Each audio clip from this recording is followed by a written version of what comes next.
നമസ്കാരം Chelsea fans, football fans, welcome back to ചെൽസിക്കാരൻ channel. Liverpool versus Chelsea premier league പോരാട്ടത്തിന്റെ match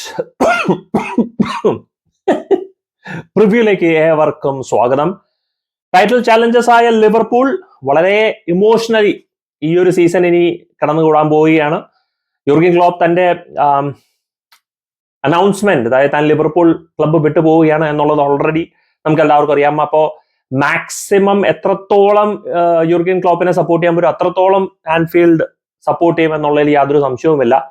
അപ്പൊ വളരെ നോയ്സി ആയിട്ടുള്ള ഒരു അറ്റ്മോസ്ഫിയറിലേക്കാണ് ശരിക്കും പറഞ്ഞ ചെൽസി നമ്മൾ കയറി ചെല്ലാൻ പോകുന്നത്.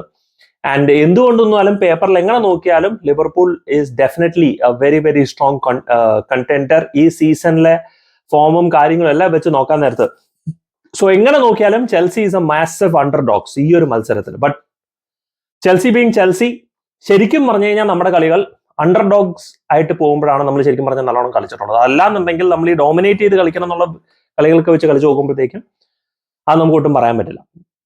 അപ്പൊ ടീം ന്യൂസിൽ നിന്ന് നമുക്ക് തുടങ്ങാം. ടീം ന്യൂസ് എന്ന് പറഞ്ഞു കഴിഞ്ഞാൽ എൻകുങ്കു അവൈലബിൾ ആണ്, മാലോ ഗുസ്തോ അവൈലബിൾ ആണ്. രണ്ടുപേരും ട്രാവൽ ചെയ്യുന്നുണ്ട്. അവര് പക്ഷേ ഇഞ്ചുറിയിൽ നിന്ന് വരുന്നത് കൊണ്ട് സ്റ്റാർട്ട് ചെയ്യാനായിട്ടുള്ള ഒരു സാധ്യത കുറവാണ്.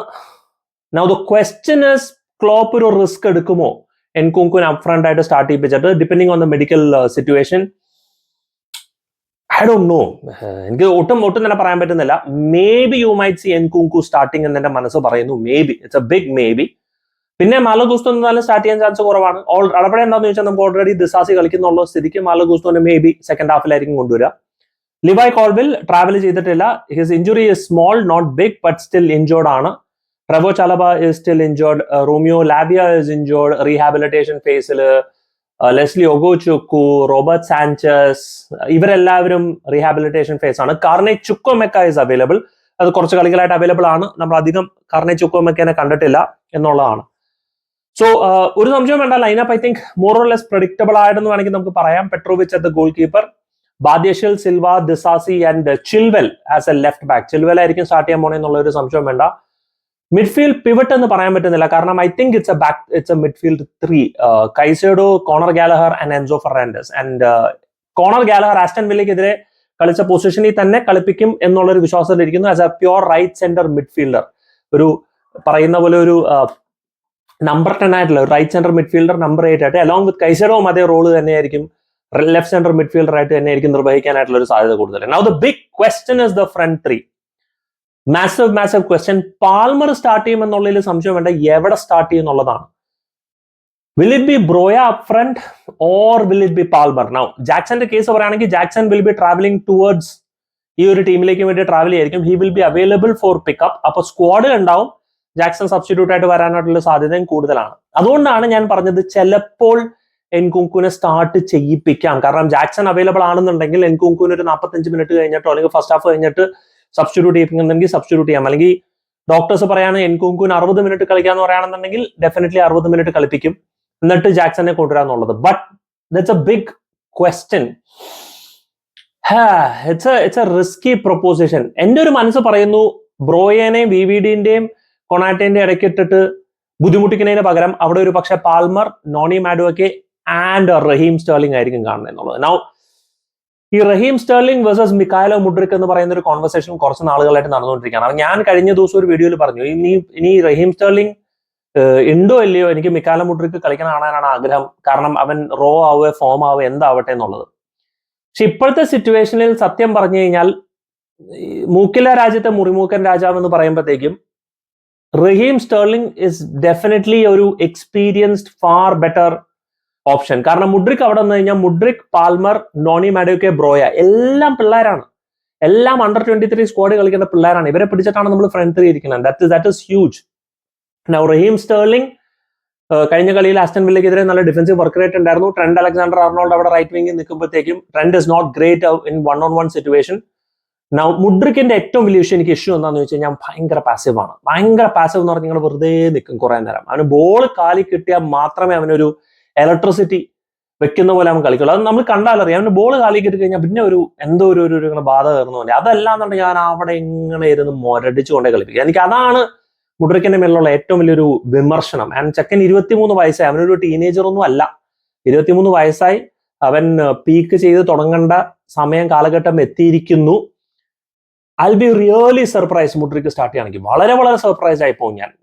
സ്റ്റേർലിംഗ് ഉണ്ടായതുകൊണ്ട് വലിയ ഭേദമുണ്ടായിട്ടല്ല, പക്ഷെ ഞാൻ വളരെ സർപ്രൈസ് ആയിരിക്കും മുഡ്രിക്ക് സ്റ്റാർട്ട് ചെയ്ത് കഴിഞ്ഞാൽ. റഹീം സ്റ്റേർലിംഗ്, നോണി മാഡുവൊക്കെ തീർച്ചയായിട്ടും ഒരു പ്രശ്നമല്ല. കാരണം എന്താണെന്ന് വെച്ചാൽ അവൻ വർക്ക് റേറ്റ് ഉണ്ട്, നല്ലോണം പണിയെടുക്കുന്നുണ്ട്, അവൻ ഓടി നടക്കും എന്നുള്ളതിൽ യാതൊരു സംശയവുമില്ല. And then Cole Palmer.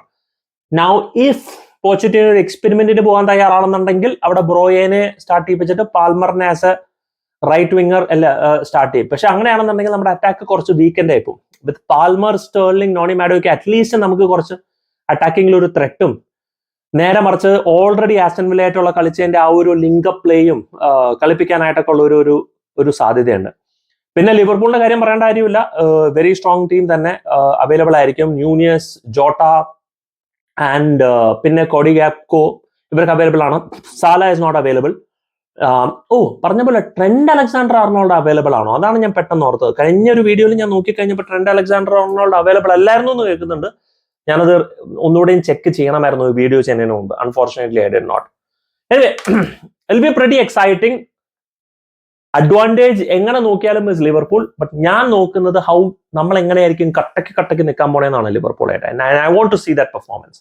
Aston വില്ലയ്ക്കെതിരെ നമ്മൾ കളിച്ച ഹൈ പ്രസ്, ഹൈ ഇന്റൻസ് മത്സരമാണ് ലിവർപൂളായിട്ടും കളിക്കണമെന്നുണ്ടെങ്കിൽ it will be risky. But ഞാൻ ഈ പറയുന്നത് പോലെ ആ ഒരു ഇന്റന്റ് വെച്ചിട്ട് കളി കാണാൻ ആയിരിക്കും ആഗ്രഹിക്കുന്നത്. പ്രത്യേകിച്ച് ചെൽസി ഈ സീസണിൽ പോച്ചറ്റിനോയിൽ അറ്റാക്കിംഗ് ടീംസിനെതിരെ കളിക്കുമ്പോഴത്തേക്കും നമ്മൾ ഭയങ്കര നല്ലോണം മറിച്ച് കൗണ്ടർ അറ്റാക്ക് നമ്മൾ കളിച്ചിട്ടുണ്ട്. കാരണം ടോട്ടനമായിട്ടുള്ള ഒരു മത്സരത്തിൽ 9 ആൾക്കാരായിട്ട് അവർ കുറഞ്ഞൊരു സമയത്ത് ആദ്യത്തെ ഒരു 15 മിനിറ്റ് ടോട്ടനം നമ്മളെ പഞ്ഞിക്കിട്ടു.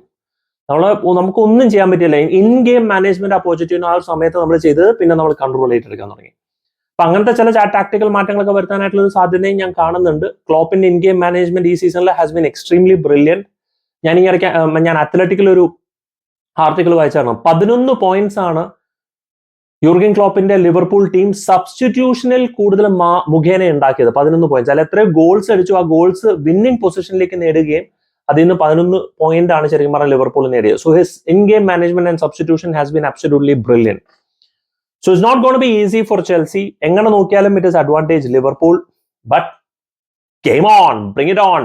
ഒരു ടൈറ്റിൽ ചാലഞ്ചേഴ്സിനെതിരെയുള്ള ഒരു പാർട്ടി തകർക്കാൻ വേണ്ടിയിട്ട് പറ്റുകയാണെന്നുണ്ടെങ്കിൽ absolutely nothing will be very very happy to see it. Pre match discussion തീർച്ചയായിട്ടും ഉണ്ടാവുന്നതായിരിക്കും. നോക്കട്ടെ, ആരെങ്കിലുമൊക്കെ വിളിച്ചു കൊണ്ടുവരാൻ പറ്റുകയാണെങ്കിൽ പ്രീ മാച്ച് ഡിസ്കഷൻ ഒന്നാലും ഉണ്ടാവുന്നതായിരിക്കും. ഞാൻ എന്റെ കൂടെ അല്ലാണ്ട് വേറെ ആരൊക്കെയാണ് വരണമെന്നുള്ളത് pre-match discussion നടത്തുമ്പോൾ പറയാൻ പറ്റും. Anyway, നിങ്ങളുടെ thoughts, നിങ്ങളുടെ predicted lineup, do let me know guys in the comment section. Thank you so much for watching. Signing off, SK from Chelsea Karan.